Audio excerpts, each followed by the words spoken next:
자, 우리 하나님 말씀 봅니다. 하나님 말씀은 마태복음 7장 24절에서 29절까지입니다.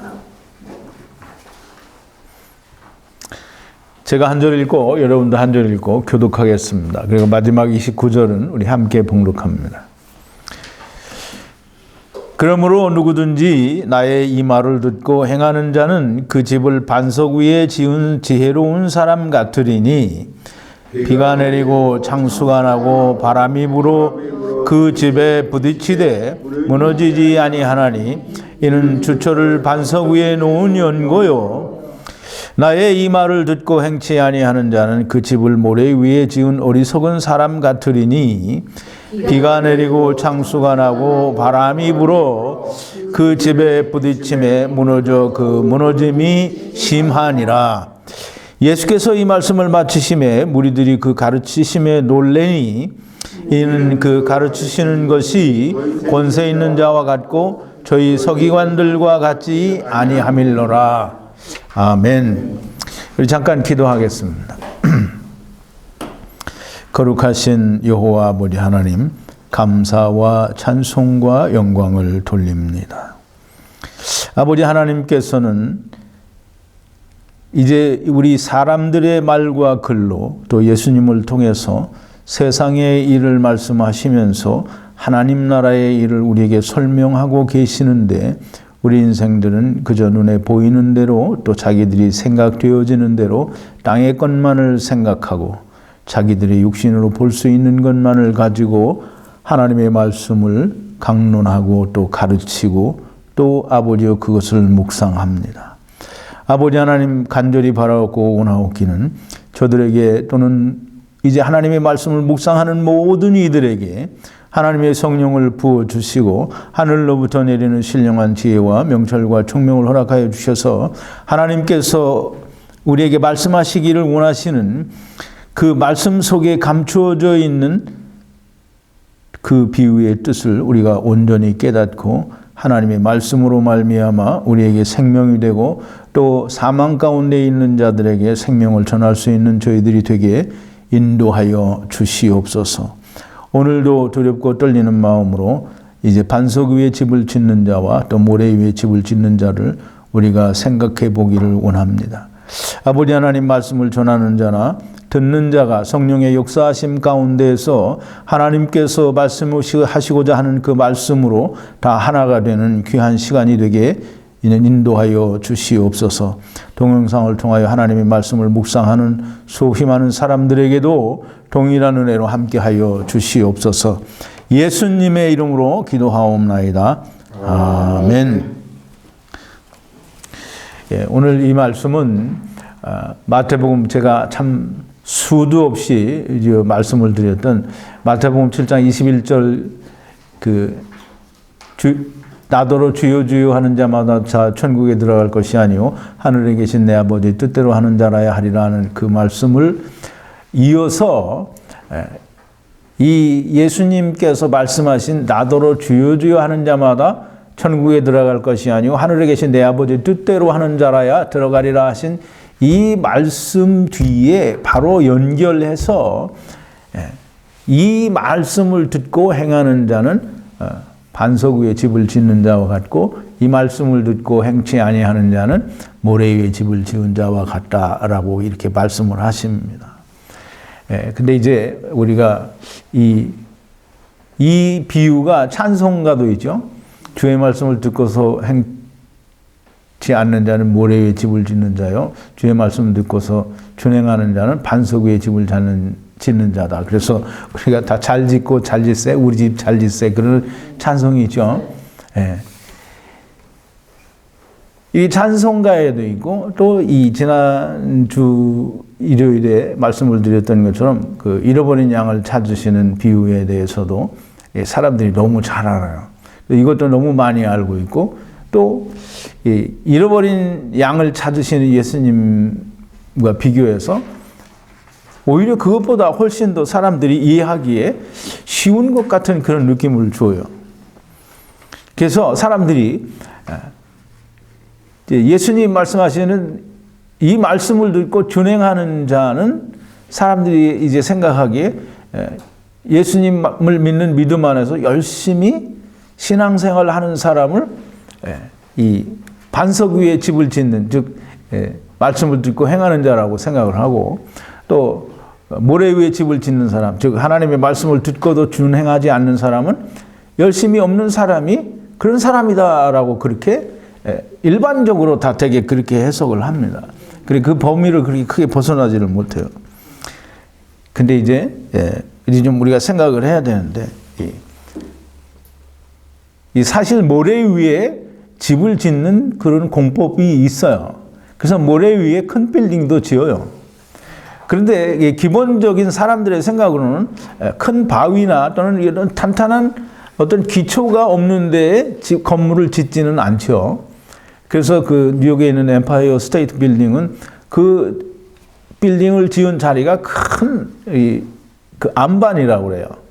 그래서 그렇게 높은 빌딩도 질 수 있었다고 이렇게 그런 얘기가 있는데, 어쨌든 우리가 일반적으로 생각을 할 때 그 주초 또는 어떤 그 파운데이션이 튼튼해야 반석 위에다가 뭘 지어야 이게 흔들림이 없다라고 생각을 하는 거예요. 근데 이제 예수님께서 이 말씀을 하시는데, 세상에서 집을 지을 때 튼튼하게 반석 위에다 지어야 튼튼한 것처럼 너희들도 하나님 말씀 안에서 신앙생활을 잘 해야 된다라는 그런 말씀을 하신 거라고 그렇게 이해를 하고, 그런 비유 풀이를 내려놓으면 정말 하나님 말씀을 참 개떡같이 아는 거예요. 예수님께서 지금 사람들에게 너희가 세상에서 어떻게 살아야 하나님의 말씀을 믿는 믿음 안에서 사는 거다, 이거 가르치려고 그거 말씀하려고 하는 게 아니에요. 제가 항상 얘기하죠. 이 성경은, 또 하나님은, 또 예수님은 우리에게 말씀하실 때 땅에 있는 것을 이야기하고 그 땅에 있는 그 이야기를 하는 그 속에 하나님께서 말씀하시고자 하는 하나님이 담아두신 뜻이 있다라는 말씀을 드렸어요. 이게 그걸 쉽게 말하면 하나님께서, 또 예수님께서는 땅에 일어나는 일, 씨 뿌리는 비유는 땅에서 일어나는 일이잖아요. 근데 그 씨 뿌리는 비유 안에 뭐가 들었다고 그랬어요? 창세부터 감추인 천국의 비밀이 들어있다라는 거예요. 지금 여기도 지금 예수님께서 반석 위에 집을 지어야 된다라고 말씀을 하시면서, 사실 이 우리가 알고 있는 가장 기초적인 상식 같은 이 말씀 속에 하나님이 지금 예수님이 땅의 일을 말하려고 하는 게 아닌 거예요. 예수님은 지금 하나님 나라의 일을 이야기하고 있는데 사람들은 다 지금 땅에서 일어나는 일을 이해하려고 하는 거예요. 그리고 그걸 설명하려고 해요. 그러니까 예수님께서 말씀하시고자 하는 것과는 전혀 상관이 없는 말을 하게 되는 거예요.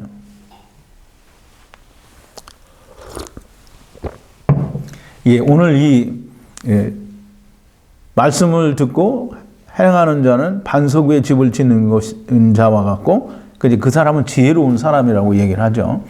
또 말씀을 듣고도 행치 않는 자는 모래 위에 집을 짓는 자와 같고 어리석은 자라는 거예요.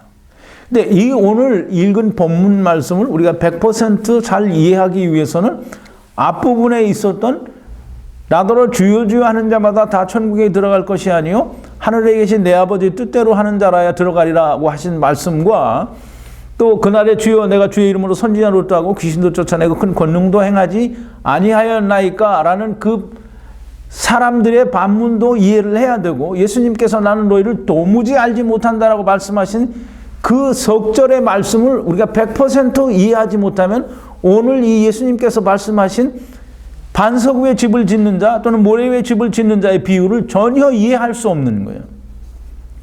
그래서 24절에 예수님께서 뭐라고 말씀하시느냐면, 그러므로는 뭐예요? 나더러 주여 주여 하는 자마다 다 천국에 들어갈 것이 아니고 하늘에 계신 내 아버지의 뜻대로 하는 자라 하리라 하는 그런 말씀을 했는데, 많은 사람들이 자기가 주의 이름으로 선지자 노릇도 하고 귀신도 쫓아내고 큰 권능도 행하였다라는 거예요. 그런데도 예수님이 나는 너 모른다라고 말씀하신다라는 거예요. 그래, 그렇게 되기 때문에, 그래서 그러므로라고 하는 거예요. 이제 그러기 때문에 너희가 다 천국에 들어가는 줄 알고 예수 주의 이름으로 선지자 노릇도 하고 귀신도 쫓아내고 큰 권능도 행하고 그랬다고 하는데 나는 너 모른다라는 거예요. 그러니까 이런 일이 발생을 하기 때문에 너희는 주님이 말씀하신 나더러 주여 주여 하는 자마다 천국에 들어갈 것이 아니요 하늘에 계신 내 아버지 뜻대로 하는 자라야 들어가리라 하신 이 말씀을 듣고 행하는 자가 지혜로운 자라 말씀하시는 거예요. 그래서 그러므로 나의 이 말을 듣고 이 말은 주의 이름 이 하늘에 계신 내 아버지 뜻대로 하는 자라야 한다라는 말이에요. 천국에 들어가는 거는 어떻게 우리 천국에 들어가요? 네, 죄가 없어요. 죄가 없으려면 어떻게 해야 돼요? 예수 그리스도 안에. 네. 그러니까 이제 천국에 가는 거를 뭐 사람들은 되게 이상하게 생각하는 거예요. 천국에 들어가야 한다고 하는 것은 뭐 예수님이 오시기 전이나 예수님이 오시고 난 뒤에나 또는 가시고 난 뒤에나 인류가 이 땅에 온 이후로는 천국에 가는 길은 오직 한 가지 길밖에는 없어요. 그런데 천국 가는 것을 뭐 사람들이 여러 가지로 생각을 해서 무슨 자기들이 무슨 의를 쌓고 뭐 무슨 어떤 의로운 행위를 해야 선하게 되고 하나님 나라에 가게 되는 줄 알아요. 이스라엘 사람들이 대표적으로 우리가 잘 아는 예수님을 찾아와서 물어본 부자 청년의 얘기를 우리가 잘 알죠. 이 부자 청년이 뭐라 그랬어요? 선한 선생님이요, 내가 어떻게 해야 영생을 얻겠습니까? 그러니까 율법을 지켜라. 이 청년은 그걸 다 잘 지켰다는 거예요. 그래서 내가 더 뭘 해야 되느냐는 거예요. 너 재산을 다 팔아서 가난한 자를 주고 너는 나를 따라오라 그랬더니 그게 무슨 말인지 몰라서 근심하고 걱정하고 갔다는 거예요. 그러니까 유대인들이 또 바리새인들이 서기관들이 자기들 생각에는 자기는 죄인이 아니라는 거예요. 그러니까 자기네들은 천국 가는 게 이제는 자기는 부자 청년이 예수님한테 와서 물어본 것도 그거예요. 내가 이만하면 이제 천국에 들어갈 만하지 않겠습니까? 라는 자기를 자기를 어떻게든지 인정받고 싶은 마음에 와서 물어본 거예요. 이게 그 저변에 깔린 생각은 뭐냐면 자기는 천국 갈 수 있지 않겠느냐라는 생각이에요. 근데 지금 예수님이 말씀하시는 게 뭐냐면 다시 율법을 주잖아요. 너 다시 이거 지키라는 거예요. 왜냐하면 그걸 지켜서 얻어야 할 걸 못 얻었기 때문이에요. 근데 예수님이 나더러 주여 주여 하는 자마다 천국에 들어갈 것이 아니요 하늘에 계신 내 아버지 뜻대로 하는 자라야 하리라 하는데 오늘 사는 현대인들은 부자 청년만큼은 못할 수 있을는지 모르지만 이제는 예수님이 이 말씀을 왜 하셨는지를 알 수 있어요. 왜냐하면 천국 가는 거는 죄가 없어야 가는 거잖아요. 그래서 예수님이 내 아버지의 뜻대로 해야 된다라고 하는 말을 이제 아까 낮에 그 집에서 말씀 준비를 하다가 다른 사람이 이 반석 위에 집을 짓는 이 비유를 하는데 어떤 좀 젊은 목사인데 열심히 하더라고요. 들어봤어요.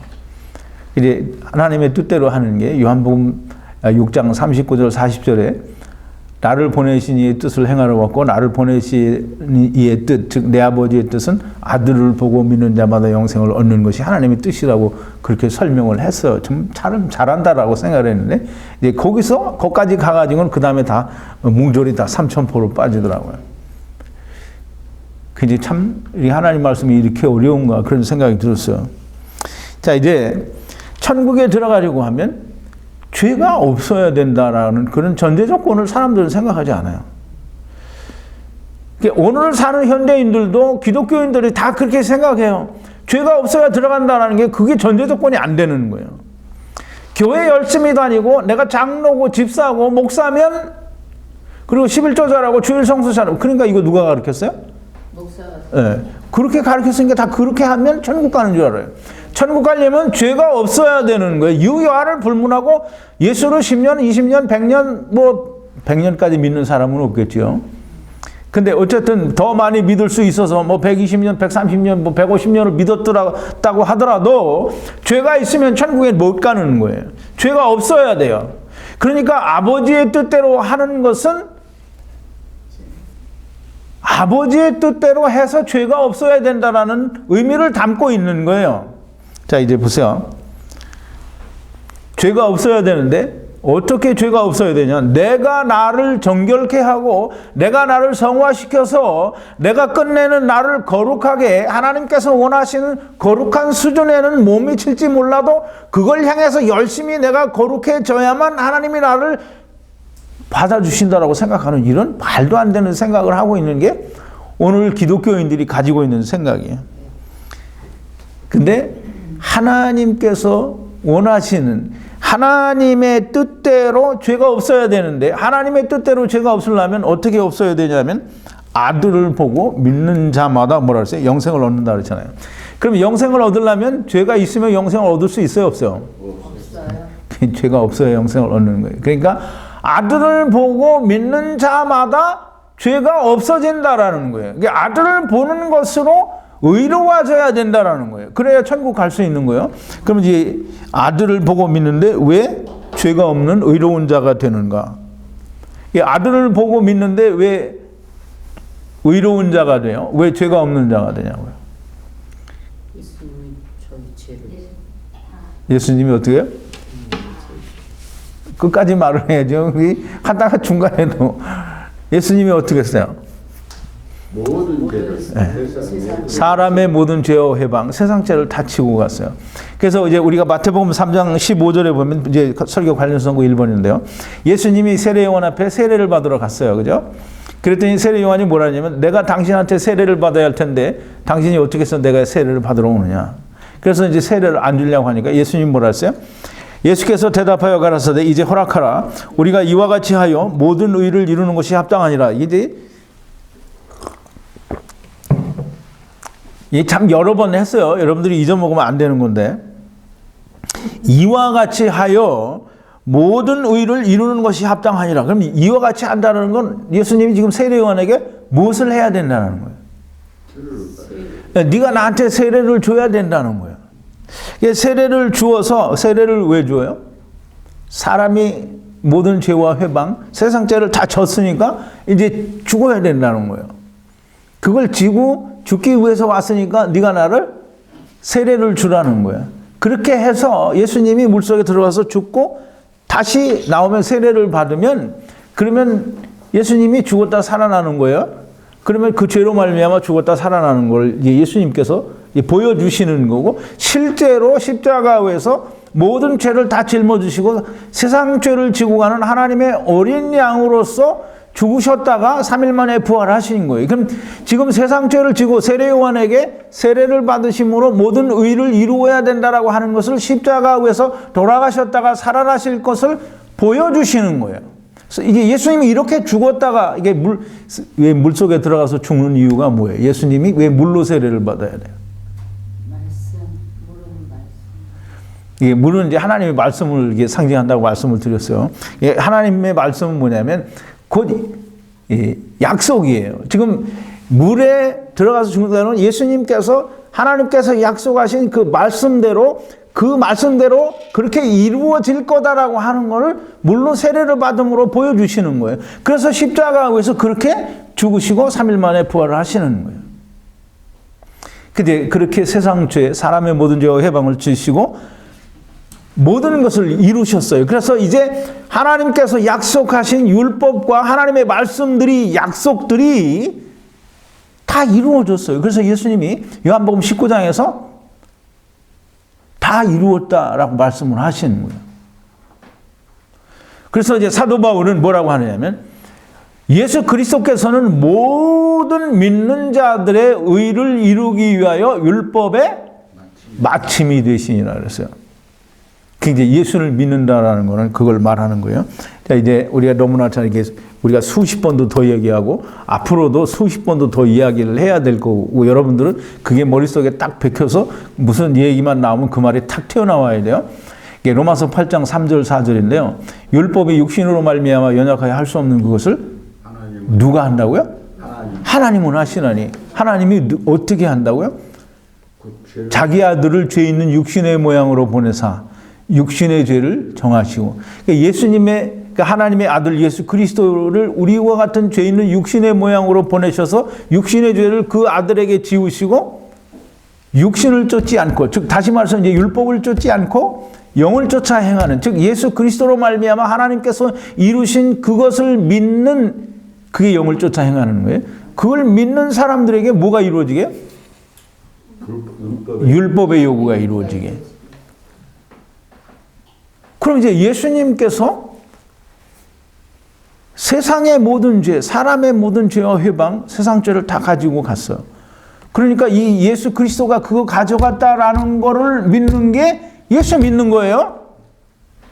그럼 이제 아들을 보고 이 예수 그리스도가 그렇게 십자가 위에 달려서 돌아가신 거를 요한복음에서 예수님이 뭐라고 하시냐면, 광야에서 뱀이 높이 들린 것처럼 인자가 높이 들려야 하리라고 요한복음 3장 14절에서 얘기를 하죠. 높이 들렸어요. 그러면 그 예수를 바라보는 게 그게 믿는 거예요. 그 예수를 바라보고 믿는다라고 하는 것은 예수 그리스도께서 우리를 위하여 십자가 위에서 사람의 모든 죄와 회방, 세상 죄를 다 지고 가셨다라고 하는 걸, 그걸 보고 믿는 걸 말하는 거예요. 그래서 아들을 보고 믿는 자들은 다 죄가 없어요. 그러니까 아들을 보고 믿는 자는 어떻게 해요? 죄가 없으니까 어딜 들어갈 수 있어요? 네, 천국에 들어갈 수 있는 거예요. 지금 예수님이 그 말을 하는 거예요.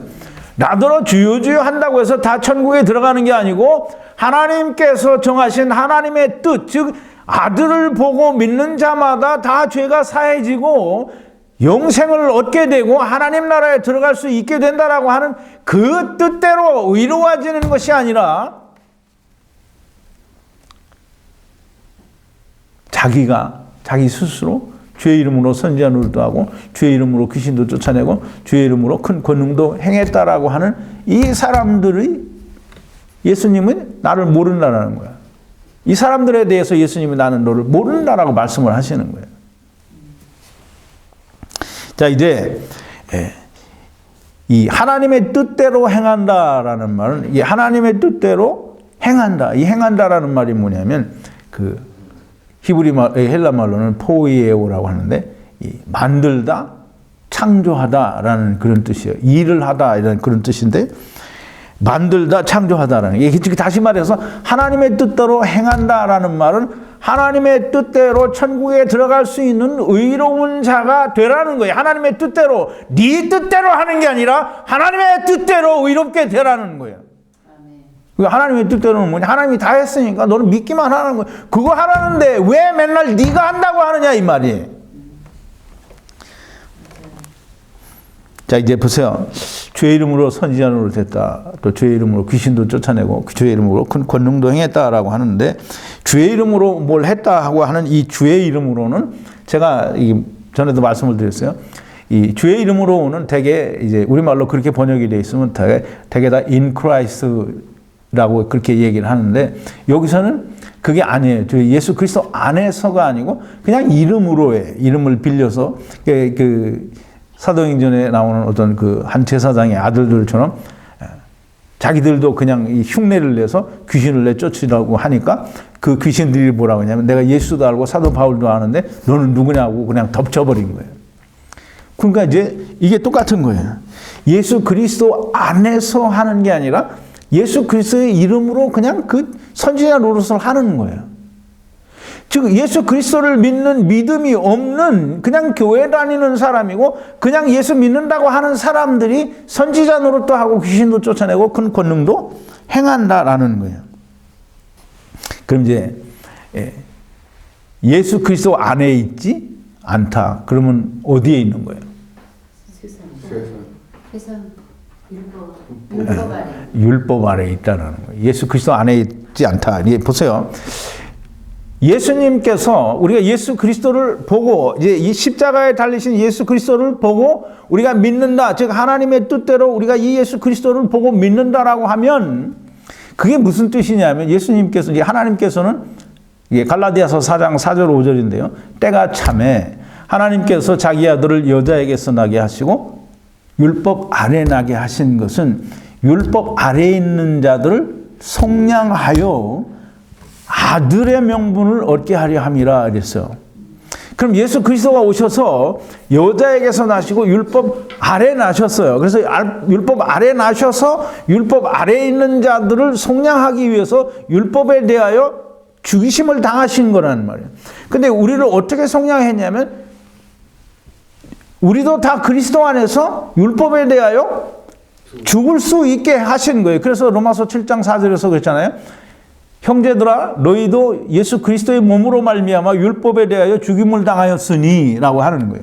그래서 우리가 예수 그리스도를 보고 믿는다라는 말은 곧 예수 그리스도와 더불어 함께 율법에 대하여 세상에 대하여 십자가에 위해서 죽었다라는 거예요. 그러면 이제 우리도 예수 그리스도와 더불어 함께 율법에 대해서 죽었으니까 율법과는 상관이 없는 자가 된 거예요. 우리는 더 이상 율법 아래 있지 않고 우리는 어디에 있느냐면 그리스도 안에 있는 거예요.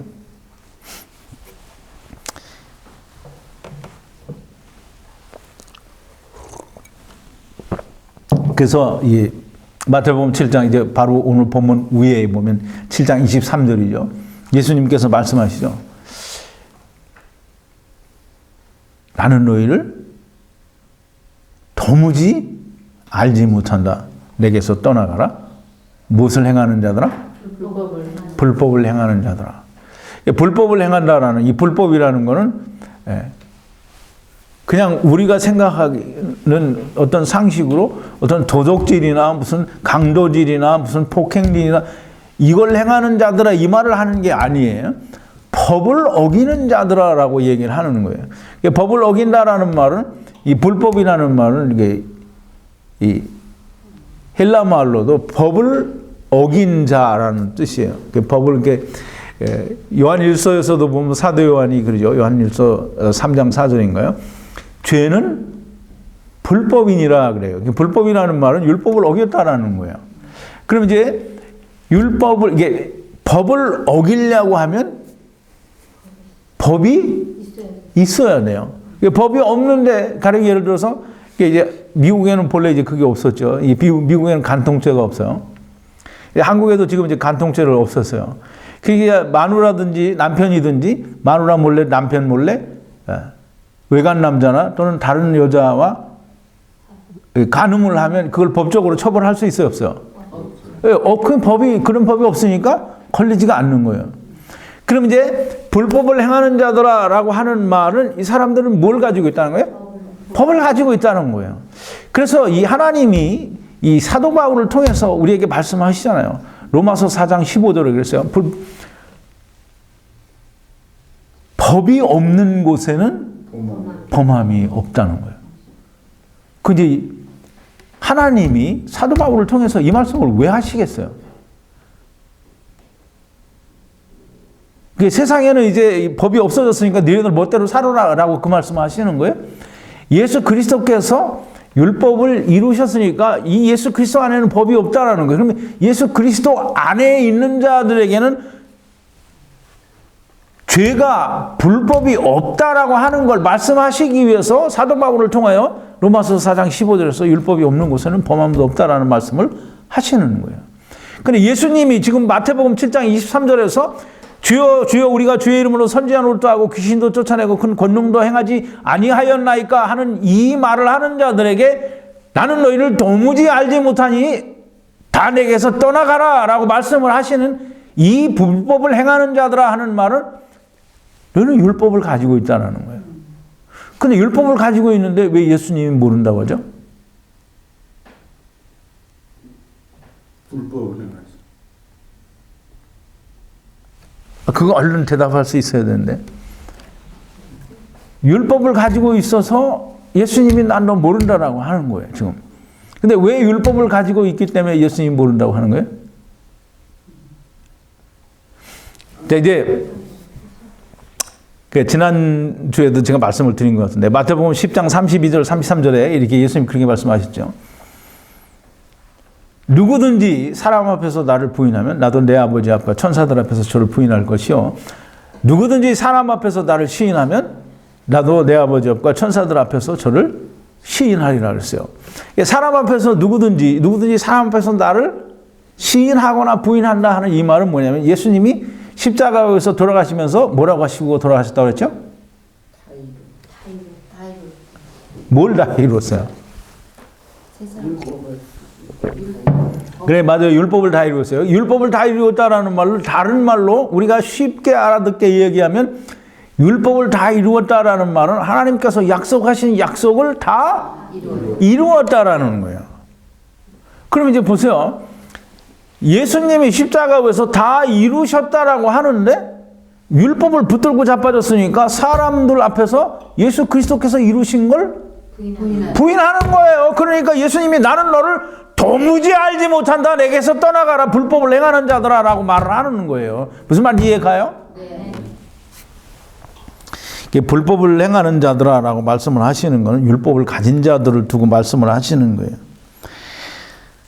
이 아들을 보고 믿는 것으로 의롭게 되지 못한 인간들은 다 이제 아들을 보고 예수 그리스도께서 세상 죄, 즉 사람의 모든 죄와 해방을 다 가져가셨다라고 하시는데 그걸 다 믿지 않아요. 또 믿는다라고 하면서 여전히 뭘 해야 된다고 그래요? 선을 회개해야 된다라고 생각한다는 거예요. 예. 그럼 이제 아들을 보고 믿는다라고 하면서 그래도 내가 뭔가를 해야 된다라고 하는 그것이 뭐냐면 그 율법 아래에 있는 거예요. 그러니까 율법을 행한다 또는 율법 아래에 있다라고 하는 말은 내가 율법을 잘 지킨다라는 말은 율법을 지켜서 내가 의롭게 된다라고 하는 거예요. 지금 나를 지키고 행하여 의롭게 되겠다고 하는 거예요. 그러면 그게 뭐냐면 율법을 지켜서 내가 의롭게 하나님이 나를 인정하실 만큼 내가 의롭게 되겠다라는 거예요. 그러니까 하나님처럼 의롭게 되겠다라는 말을 하는 거예요. 그게 선악과 처먹은 거 똑같은 거예요. 그러니까 나를 회개하여 내 죄가 없어지면 내가 깨끗해진다라고 생각을 하는 거예요. 내가 회개하면 죄가 없어지나요?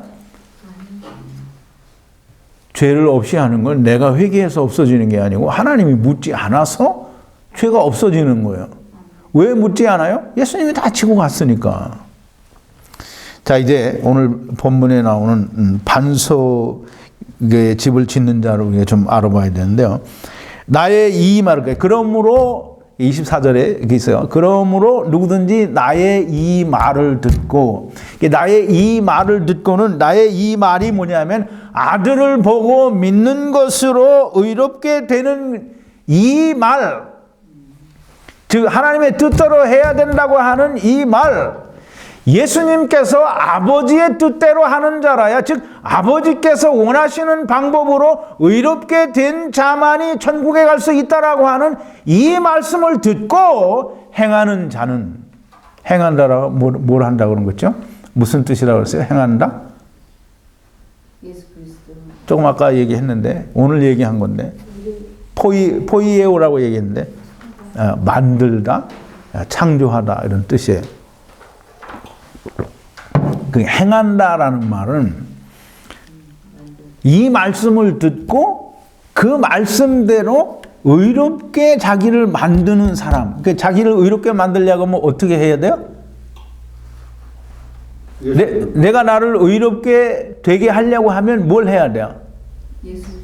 예수 그리스도 안에 들어가야 되는 건데, 예수 그리스도 안에 들어간다는 말은 곧 예수 그리스도께서 십자가에서 이루신 모든 것을 보고 믿으면 그리스도 안에 들어가는 거예요.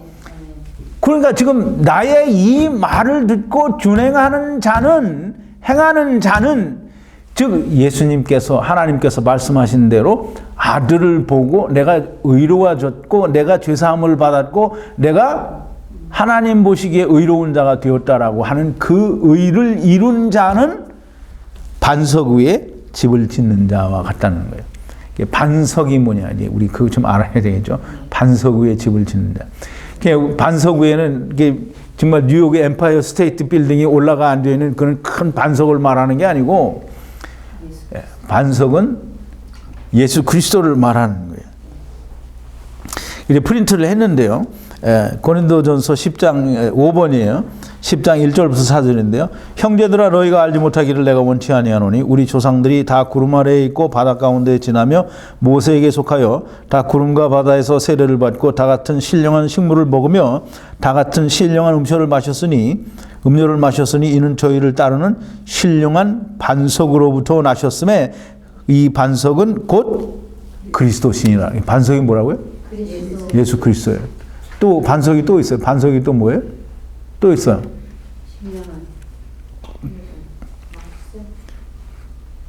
바로 옆에 있는 프린트에 있는데 반석이라는 말은 그 헬라 말로 페트라라는 말인데요. 영어로는 피터예요. 피터. 피터가 누구예요? 베드로. 예수님이 마태복음 16장에서 제자들에게 묻죠. 사람들이 나를 누구라 하냐. 그랬더니 사람들이 예수님을 그 선지자라 하더이다, 뭐든 엘리야라 하더이다, 뭐 이렇게 얘기를 쭉 해요. 근데 너희는 나를 누구라 하냐. 그랬더니 베드로가 그냥 넙죽 받아서 주는 그리스도시요 살아계신 하나님의 아들이십니다. 이랬어요. 그랬더니 예수님이 바요나 시몬아 네가 복이 있도다. 이것을 너에게 알게 하신 이는 혈과 혈육이 아니라 이 하나님께서 내게 알게 하셨다라고 하면서 너를 이제 반석이라 하고 이 반석 위에 내가 교회를 세우겠다 그래요. 그럼 이제 이 반석이라 이 반석은 뭐라 그러셨죠? 처음 아까? 그리스도. 예수 그리스도가 반석이에요. 근데 예수님은 이 예수 그리스도를 밝히 안 베드로를 또한 반석이라고 했어요. 그리고 그러니까 페트라 아니 베드로라는 말인데 베드로는 반석이라는 뜻이에요. 그 베드로 자체가 반석이 아니라 베드로가 가진 그리스도에 대한 온전한 그런 믿음이 반석이라는 이 믿음 위에 교회를 세우겠다고 했고 이 음부의 권세가 이 교회를 해할 수 없다라고 이렇게 말씀을 하셨어요. 자 이제 그러면 반석 위에 집을 짓는다라고 그랬어요.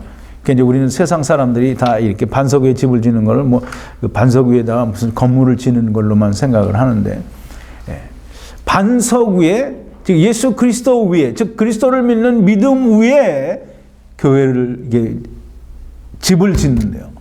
그럼 이제 예수님은 반석 위에 뭘 짓겠다고 그랬어요? 교회를 짓겠다고 했잖아요. 그죠? 그럼 이제 집이 뭔지를 알아야 돼요. 집을 짓는다고 하는데 집은 하우스죠. 하우스예요. 근데 이제 헬라 말로 여기서 말하는 집은 오이키아라고 해서 하나님의 집을 말할 때에도 그렇게 써요. 그리고 히브리 말로는 그 바이트라고 하는데 다 하나님의 성전을 말할 때 바이트라는 말을 많이 써요. 근데 이제 여기서 말하는 반석 위에 집을 짓는데 무슨 집을 짓느냐 하면 그 집을 우리가 알아야 돼요. 집은 고린도후서 5장 1절 2절에 보면 7번이에요. 만일 땅에 있는 우리의 장막집이 무너지면 하나님께서 지으신 집 곧 손으로 지은 것이 아니요 하늘에 있는 영원한 집이 우리에게 있는 줄 아나니 과연 우리가 여기 있어 탄식하며 하늘로부터 오는 우리 처소로 덧입기를 간절히 사모하노니 그랬어요. 자 이제 땅에 있는 육신의 장막집이 무너지면 이 장막집이 이 집도 이제 오이키하고 이 장막집이 무너지면 하늘에 있는 손으로 짓지 아니한 하나님께서 지으신 영원한 집이 있는데 그 집도 오이키아예요. 근데 그걸 다시 고린도후서 1장 2절에서 뭐라고 했냐면 그걸 하나님의 처소라고 얘기했어요. 하나님의 처소는 그 천사들이 가지고 입고 있던 그 옷을 그걸 이제 집을 그걸 이제 오이키테리온이라고 하는데 그걸 말하는 거예요. 즉 하나님의 우리를 위해서 예비해 두시고 계신 즉 다시 말해서 우리가 버리고 온 그 집이 오이키아인데 그걸 천사들이 입고 있을 때는 오이키테리온이라고 그렇게 이제 헬라 말로는 그렇게 구분해서 표현을 했어요. 그래서 유다서 1장 6절에 천사들이 버리고 온 것이 그 하나님의 집이 오이키테리온이 똑같이 여기서 지금 사도 바울이 우리가 덧입기를 바라는 하나님께서 만드신 하나님께서 준비하신 우리를 위하여 덧입혀 주실 그 하나님의 처소가 오이키테리온이라 이 말이에요. 근데 이제 그 하나님의 초소라는 게 뭐냐면, 물론 이제 그 하나님의 초소는 하나님의 거하실 초소가 되는데, 그 초소를 에베소서에서 사도 바울은 뭐라고 하냐면 그걸 성전이라고 하는 거예요. 하나님이 우리 안에 계시니까 우리가 뭐해? 성전. 하나님의 성령이 너희 안에 거하시는 너희가 하나님의 성전인 줄 알지 못하느냐 그러죠. 보세요. 8번인데요. 에베소서에서 이렇게 그의 안에서 건물마다 서로 연결하여 주 안에서 성전이 되어가고 너희도 성령 안에서 하나님의 거하실 초소가 되기 위하여 예수 안에서 함께 지어져 가느니라 그랬어요. 여기서 하나님께서 거하실 초소, 즉 다시 말해서 하나님께서 거하실 초소가 되기 위하여, 즉 하나님의 성전이 되는데 우리 스스로도 다 성전이지만 지금 에베소서에서 이야기하는 성전은 예수 그리스도께서 모퉁이 돌이 되어서 이방인과 유대인들이 만나서 하나가 되는, 그래서 성전이 온전히 이루어져 가는 그 모양을 얘기를 하는 거예요. 무슨 말인지 이해할까요? 그래서 하나님의 거하실 초소, 곧 하나님의 집, 우리의 영이 들어가서 거할 그 영원한 집을 지금 마태복음에서는 믿음 위에 우리의 집을 짓는다라고 얘기를 하는 거예요. 즉 성전을 짓는 거예요. 믿음 위에서 성전이 지어지지 믿음이 아닌 것에서는, 즉 예수 그리스도 밖에서는 절대 성전이 이루어질 수 없는 거예요. 자, 이제 지혜로운 사람, 지금 이 반석 위에 집을 짓는 사람과 같으니 이 사람은 지혜로운 사람이라고 그러세요. 이 지혜로운 사람은 뭐냐면 하나님의 뜻대로, 하나님의 방법대로, 하나님께서 원하시는 대로 예수 그리스도를 보고 믿어서 의롭게 된 자가 지혜로운 자예요. 그러면 이 지혜로운다라는 말은 제가 그 열처녀 비유를 말할 때 슬기롭다라는 말을 설명을 할 때 이 반석 위에 집을 짓는 지혜로운 사람과 슬기로운은 같은 뜻이라고 했어요. 근데 이 지혜로운 자는 예수 그리스도를 믿어서 의롭게 된 자가 지혜로운 자예요. 근데 예수 그리스도를 믿어서 의롭게 되려고 하면 하나님의 성령이 아니면 그거 될 수 없어요. 그래서 고린도전서 12장 3절인데요. 9번인데요. 그러므로 내가 너희에게 알게 하노니 하나님의 영으로 말하는 자는 누구든지 예수를 저주할 자라 하지 않고 또 성령으로 아니하고는 누구든지 예수를 주시라 할 수 없느니라. 즉 다시 말해서 예수 그리스도를 믿어서 의롭게 되는 그런 믿음을 갖는 자는 성령님께서 함께해 주시지 않으면 절대 그게 안 된다는 거예요. 그러니까 예수님도 사도 베드로에게 뭐라 하냐면 이것을 너에게 알게 하신 이는 네 육신이 아니라 하나님이라고 했어요. 즉 하나님께서 성령으로 알게 해주시지 않으면 알지 못한다는 거예요. 즉 예수 그리스도를 믿어서 의롭게 되고 하나님의 아들이 되는 것은 성령님의 역사가 아니면 안 된다라는 거예요. 즉 다시 말해서 지혜로운 자는 성령을 받은 사람이에요. 예수 그리스도 안에 있는 사람은 누구든지 다 성령을 받은 사람이에요. 즉 다시 말해서 슬기로운 다섯 처녀도 기름을 예비했다라는 말은 물론 자기가 무슨 기름을 예비했겠어요. 하나님이 성령을 주어야 받는 거지요. 성령을 받았다라는 뜻을 가지고 있는 거예요. 자, 이제 나의 이 말을 듣고 행치 아니하는 자는 아들, 이게 그 말을 무슨 말인지 알아야 돼. 나의 이 말을 듣고 행치 않는 자는, 즉 이제 아들을 보고 믿는 자가 죄가 없어지는 것이고, 아들을 보고 믿는 자가 의로운 자가 되는 것이고, 아들을 보고 믿는 자가 영생을 얻는 자가 된다라고 하는 이 말씀을 듣고도 그렇게 하지 않는 사람은 모래 위에 집을 짓는 어리석은 자와 같다는 거예요. 자, 이제 모래 위에 집을 짓는다 그랬는데, 모래 위에 집을 짓는다라는 말을 그냥 우리가 그냥 모래 위에다가 그 모래 위에다 뭘 세우면 금방 무너지겠죠. 또 비가 오고 바람이 불고 그럼 홍수가 나면 그러면 금방 무너질 거예요. 근데 이제 여기서 말하는 모래가 뭔지를 좀 알아야 돼요. 모래가 무슨 모래가 모래지 무슨 의미가 있냐 뭐 이렇게 말을 하는지 모르겠는데 예, 모래가 모래지 무슨 의미가 있냐 이렇게 생각하는 사람들은 그냥 그렇게 생각하세요 다. 근데 이 모래는 반드시 의미가 있어요. 무슨 의미가 있냐면 모래는 이스라엘 백성을 말해요.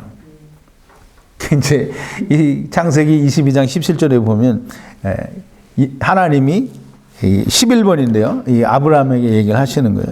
내가 네게 큰 복을 주고 내 씨로 크게 성하여 하늘의 별과 같고 바닷가에 모래와 같게 하리니 네 씨가 그 태족의 문을 얻으리라. 이게 지금 구약에 보면 물론 이제 바닷가의 모래를 그냥 모래라고 하기도 하지만 이스라엘 백성들을 바닷가의 모래같이 그렇게 번성하게 해주겠다라고 하는 약속을 참 여러 번 하셔요.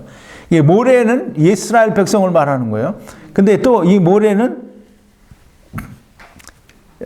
꼭 이스라엘 백성을 그러니까 말하자면 모래만을 이야기하지 않고 이 이스라엘 백성에 대해서 또 어떻게 말을 하냐면 이 티끌이다 이렇게 얘기를 해요. 티끌은 뭐냐면 우리 사람이 만들어진 재료가 티끌이에요. 그래서 창세기 2장 7절에 흙으로 사람을 지으시고 그렇죠? 그 흙이 뭐냐면 티끌이에요. 티끌을 그걸 이제 개서 흙을 이제 만들어서 사람을 창조를 하신 거예요. 그래서 그걸 이제 히브리 말로는 아파르라고 하는데 그건 티끌이라는 거예요. 근데 이제 성경에 보면 보세요. 창세기 2장 7절에 이미 아파르 즉 티끌이라고 말씀을 하셨고 창세기 13장 6절에 보면 내가 14번인데요.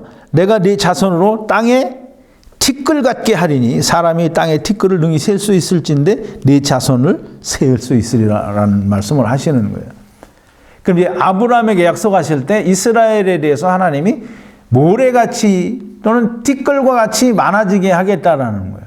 그 이제 이 모래와 티끌은 이스라엘을 상징을 하는 거예요. 그 이스라엘은 예수 그리스도를 만난 이스라엘은 율법에서 해방이 된 거예요. 근데 예수 그리스도를 만나지 못한 이스라엘은 전부 율법 아래 있는 거예요. 율법 아래에 있는 이스라엘을 지금 모래라고 하는 거예요. 근데 이 모래라는 말 가운데는 두 가지 뜻이 이제 담겨져 있는 거예요. 이스라엘, 즉 예수 그리스도를 만나지 못한 이스라엘, 즉 율법 아래에 있는 이스라엘을 말하고 또 이 아파르라고 하는 티끌과 같다고 하는 이 이스라엘은 뭐냐면 사람이라는 뜻이에요. 즉 이 모래라고 하는 그 가운데에는 이스라엘, 그러니까 예수 그리스도를 만나지 못한 이스라엘을 말하고 곧 율법 아래에 있는 이스라엘을 말하고 또 아파르, 즉 티끌이라고 하는 이 이스라엘을 말할 때에는 사람 본래의 모습을 말하는 거예요. 사람이 세상에 왜 왔다고 했어요? 하나님 없이 선한 근데 왜 그거 나는 수도 없이 얘기했는데 왜 빨리 말을 못해? 하나님 없이도 하나님처럼 되겠다고 그렇게 해서 세상에 온 거예요. 이게 하나님 없이 내가 하나님처럼 되겠다라는 말은 하나님처럼 내가 악한 자가 되겠다라는 거야? 아니요, 선한. 하나님처럼 의롭고 선한 자가 되겠다는 거예요. 즉 다시 말해서 율법을 잘 지키는 걸 하는 거예요. 근데 본래 인간이 세상에 올 때 그렇게 사단의 꼬임에 넘어가서 하나님 없이도 우리도 하나님처럼 될 수 있다라고 그렇게 하고 왔기 때문에 인간이라고 하는 모습 속에는 그게 담겨져 있는 거예요. 인간 아파르라고 할 때에는 하나님 없이도 하나님처럼 되겠다고 한 존재들이라는 뜻이 거기 담겨져 있는 거예요. 그럼 이제 이 율법을 하나님께서 이스라엘을 택하시고 율법을 주셨어요. 이게 율법을 이스라엘에게 주신 이유가 뭐라 했어요? 여러 가지 얘기했는데 그 천지창조를 공부하다가 보면 여러분들이 꼭 들으실 수 있는 얘기는 율법을 이스라엘에게 준 이유가 뭐냐면 너희가 이제 노아 시대 때 홍수로 말미암아 땅이 다 멸망을 당했잖아요. 근데 이스라엘을 택하시고 이스라엘에게 율법을 주시는 이유는 뭐냐면 너희가 하나님을 떠나서 세상에 오게 된 이유가 이거다. 즉 하나님 없이 너희가 의롭게 될 수 있다고 해서 왔는데 너희들이 그걸 안 하고 다 죽어버렸으니까 이제는 이걸 지켜서 해보라는 거예요. 너희가 하겠다고 한 걸. 그러니까 인간이라는, 즉 아파르라는 말과 모레라는 말은, 즉 율법 아래에 있는 이스라엘과 인간의 모습을 가지고 있는 이스라엘, 이렇게 천하만민이 다 똑같다라는 거예요. 너희는 다 하나님 없이 하나님처럼 될 수 있다고 해서 왔으니까 그거 해보라고 세상에 온 거라는 말이에요. 그러니까 이 모래 위에 집을 지었다라는, 모래 위에 집을 짓는, 모래 위에 하나님의 성전을 짓겠다라고 하는 것은 있을 수 없는 일이잖아요. 근데 이게 율법 아래서는 지을 수 없는 거예요. 하나님 없는 상태에서는 하나님의 집을 지을 수 없어요. 그 모래 위에 집을 짓는 것과 같다는 건 이제 우리가 잘 이해를 해야 되는데요. 자, 보세요. 하나님 없이도 내가 하나님처럼 될 수 있다고 하는 건 끊임없이 나를 회개하고 나를 성화시키고 정결케 해서 하나님께서 보시기에 흡족한 거룩한 의로운 자가 되겠다고 하는 것이, 그게 율법을 잘 지키는 거예요. 그게 모래 위에 집을 짓는 거예요.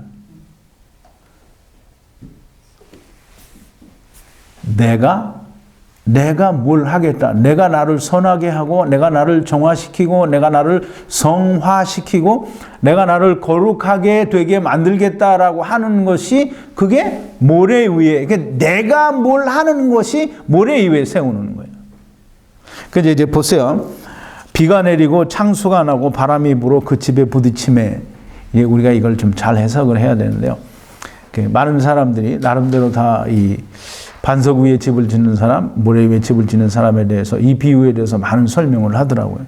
근데 이제 비가 내리고 창수가 나고, 비가 내려서 홍수가 되어가지고 또 바람이 불면, 이런 게 무슨 뜻인지 이게 그걸 알아야 돼. 이제 물이라고 하는 거는 아까 얘기했죠. 물은 기본적으로 성경에서 뭘 얘기한다고요? 말씀을 얘기하는 거예요.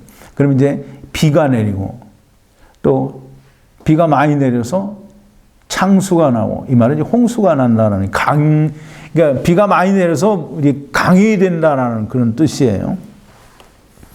자, 이제 비가 내리고 창수가 나고 이 바람이 분다라는 말은, 본래 아까도 이거 읽었는데 고린도전서 10장 10장 1절 2절인데요.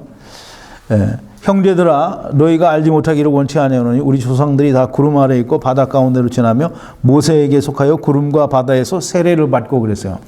구름과 바다, 즉 다시 말해서 물은, 이 홍해를 말하죠. 물은 다 하나님의 말씀을 상징이래요. 그래서 요한복음 3장 5절에서도 예수님께서 니고데모에게 뭐라고 말씀하셨냐면, 사람이 다시 태어나지 못하면 하나님 나라를 볼 수 없다 그러니까, 니고데모, 그럼 어떻게 사람이 다시 날 수 있습니까? 어머니 태에 다시 들어갑니까? 라고 물어보죠. 그래서 예수님이 뭐라 그래요? 물과 성령으로 거듭나지 않으면, 하나님의 말씀과 성령으로 거듭나지 않으면 하나님 나라를 볼 수 없다는 거예요. 이게 물은 항상 그 성경에서 말씀을 상징해요. 근데 이제 이 진리의 물, 즉 하나님의 말씀, 참 진리의 하나님의 말씀과 또 생수의 강이신 예수 그리스도께서 주시는 하나님의 말씀은 다 누구 안에 있어요? 그리스도 안에 있는 거예요. 이제 그리스도 안에 있는 자들에게 진리와 예수 그리스도께서만이 진리니까 참 하나님의 말씀은 예수 그리스도 안에 있는 거예요. 그러니까 예수 그리스도 안에 있지 않는 물, 즉 다시 말해서 예수 그리스도는 이제 반석이잖아요. 그래서 반석 안에 이제 하나님의 물이, 진리의 물이 있고, 그리스도로부터 나오는 생수의 강이 이 반석 안에 있는 거예요. 믿음 안에, 예수 그리스도 안에 있는 거예요. 그럼 이제 예수 그리스도 안에 진리의 물, 생수의 강이 들어있는데 비가 오고 물이 창수가 난다라고 하는 말은, 이제 물은 하나님의 말로 다, 말씀으로 다 씻겨버리고, 어떤 이제 다시 말하면 다 죽이는 그런 뜻도 있는 건데, 보세요.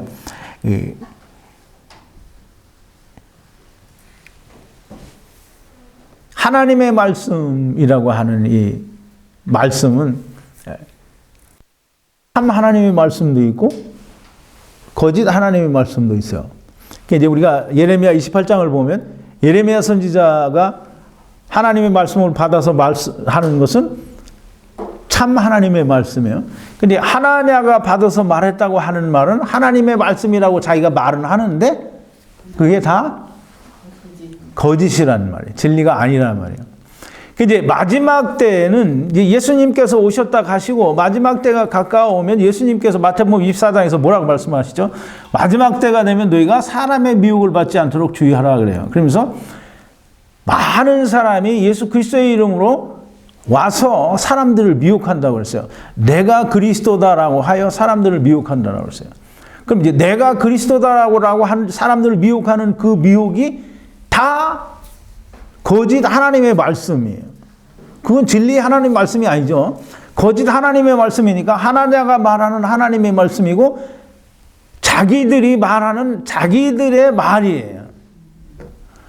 그걸 이게 보세요. 그 거짓 하나님의 말씀들이 진리 곧 예수 그리스도로 말미암는 반석 위에 하나님의 초소가 즉 하나님의 성전이 되어 있는 사람들 앞에 수없이 많은 거짓말들이 거짓 진리가 왜곡하는 하나님의 말씀들이 그렇게 부딪히고 그 앞에 자빠진다. 이게 이 부딪힌다라는 말은 그 앞에 엎어진다라는 뜻이 있어요. 그런데 그런 거짓 진리들이 그 사람을 해하려고 해도 절대 해할 수 없다라는 거예요. 이게 바람이 분다라는 말은 이 계시록에 보면 땅 네 모퉁이에서 천사들이 붙잡고 있어서 바람을 불지 못하게 해요. 그 바람은 뭐냐면 이렇게 이 사람들을 해하는 바람을 말하는 거예요. 그냥 세상에 태풍이 불어서 집들이 다 흩어지는 그런 게 아니고 이 바람은 가짜 바람을 말하는 거예요. 이게 모든 것을 혼란시키고 해하는 그런 바람을 말해요. 즉 다시 말해서 이 바람이 불고 비가 내리고 창수가 난다라고 하는 말은 믿음 위에 예수 그리스도를 믿는 믿음 곧 반석 위에 하나님의 성전을 세우지 못하면 이런 거짓 선지자들이 거짓말을 가지고 와서 자빠지고 미혹하고 넘어뜨리려고 할 때 반드시 넘어질 수밖에 없는 게 그들이고 반석 위에 집을 지은 자는 절대로 어떠한 거짓이 와서 미혹하더라도 넘어지지 않는다라는 말을 하고 있는 거예요. 무슨 말인지 이해가나요? 잘 이해가 됐어요? 네. 반석 위에 집을 짓는 것과 모래 위에 집을 짓는 것이 어떤 의미로 예수님께서 우리에게 말씀하신 건지 이해가 갔나요? 자, 이제 우리 지난주 숙제를 좀 점검을 해볼 텐데요.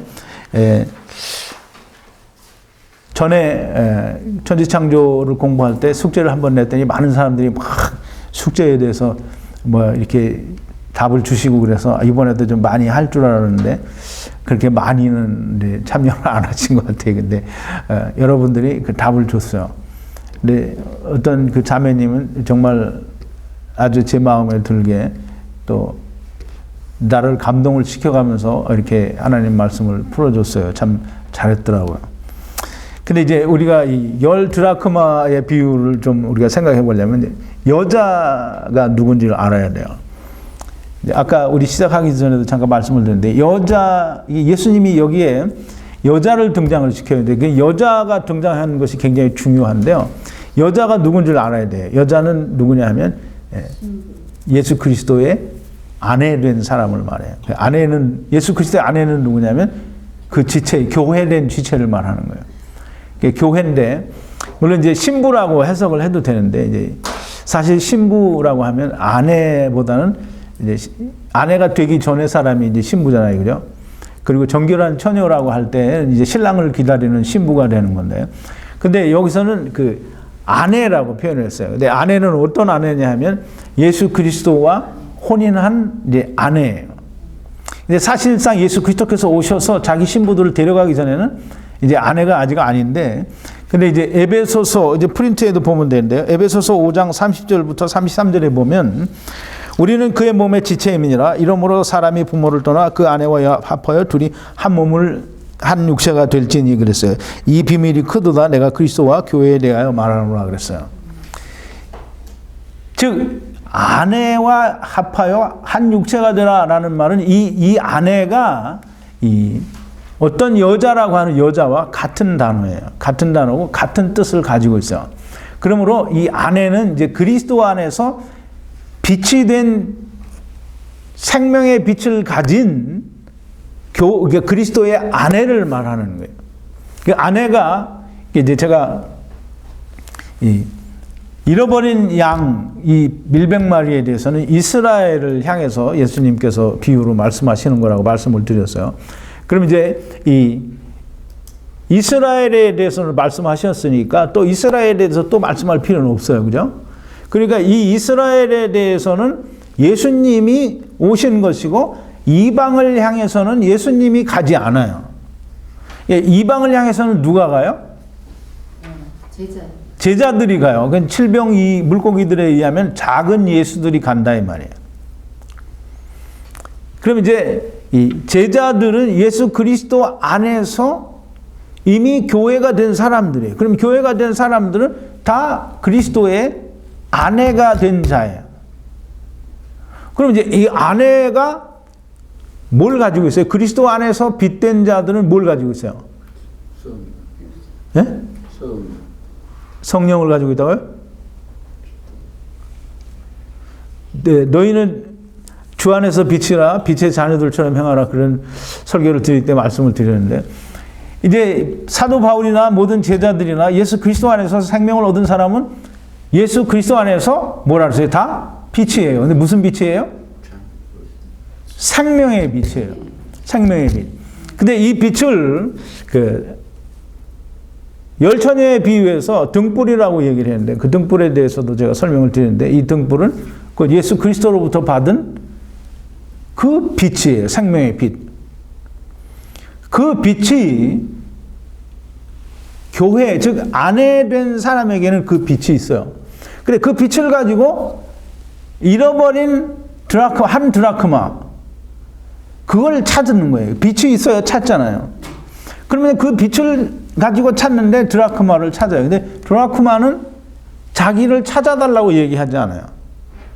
자기가 빛을 보고 달려오지 않아요. 빛이 어둠을 향해서 가는 거예요. 그래서 보세요. 마지막에 10드라크마를 비유를 다 말씀하시고 나서 이와 같이 죄인 하나가 회개하면 그런데 보세요. 드라크마가 뭐 했어요? 드라크마는 아무것도 안 했어요. 또 잃어버린 양이 한 게 아무것도 없어요. 우리가 구원 얻는데 우리가 하는 건 아무것도 없는 거예요. 단지 우리는 예수 그리스도를 만나기만 하면 되는 거예요. 즉 그리스도 안에서의 빛된 그 생명의 빛을 우리가 예수 그리스도에게서 받든지 아니면 그 아내 된 제자들에게 받든지 누구에게서든지 그 빛을 받으면 우리는 회개한 자가 되는 거예요. 그러니까 내가 회개를 하는 거는 내가 막 뭘 회개하는 건 절대로 내가 뭘 회개하는 게 아니에요. 회개는 예수님을 만난 게 회개를 한 거예요. 근데 이게 탕자의 비유를 이번 일요일 제가 할지 안 할지 잘 모르겠는데요. 탕자의 비유를 이제 하게 되면 말씀을 드릴 텐데,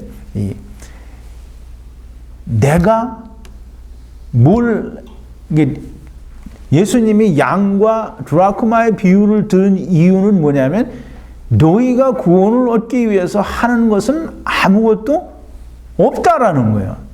그래서 삭개오를 제가 이제 설교를 할 때 잃어버린 자를 찾기 위해서 인자가 오셨다는 그런 주제로 말씀을 드리면서 예수님이 삭개오가 구원받을 때 삭개오는 예수님 앞에 뭐 했어요? 뭐 해서 구원받았어요? 아무것도 안 했어요. 그 죄인이니까 예수님이 그를 구원한 거예요.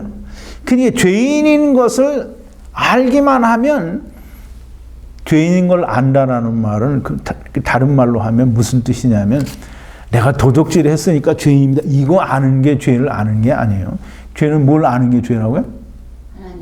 하나님을 떠난 걸 아는 게 죄예요. 그걸 알면 하나님께 돌아가잖아요. 그럼 하나님께 돌아가기를 원하는 그게 회개예요. 내가 하나님을 떠나서 가는데 하나님을 향해서 다시 돌아서는 게 그게 회개라는 말이에요. 예수님을 만나는 게 회개예요. 그래서 드라크마는 아무것도 하지 않았지만 예수님께서 말씀하실 때 이와 같이 죄인 하나가 회개하면 하늘에 있는 천사들의 하늘에서는 기쁨이 된다는 거예요. 양도 드라크마도 자기가 하는 건 아무것도 없어요. 하나님의 비추심과 하나님께서 오시는 나를 만나주시는 그것이 구원이고 그게 회개예요. 이 당자에 대해서 우리가 공부할 수 있게 되기를 바라고요. 오늘은 여기까지 하겠습니다. 우리 기도하시겠습니다. 거룩하신 여호와 아버지 하나님, 감사와 찬송과 영광을 돌립니다. 오늘도 하나님께서 주신 귀한 말씀을 우리가 함께 묵상했습니다. 하나님, 저희들에게 성령과 지혜를 물붓듯이 부어주시고 하나님의 말씀이 우리의 심령 가운데 온전히 깨달아지고 기록되어지게 하여 주셔서 아버지 하나님, 우리가 다 이 말씀으로 말미암아 생명의 빛을 발하는 자들이 되게 하여 주시옵소서. 예수님의 이름으로 기도하옵나이다. 아멘.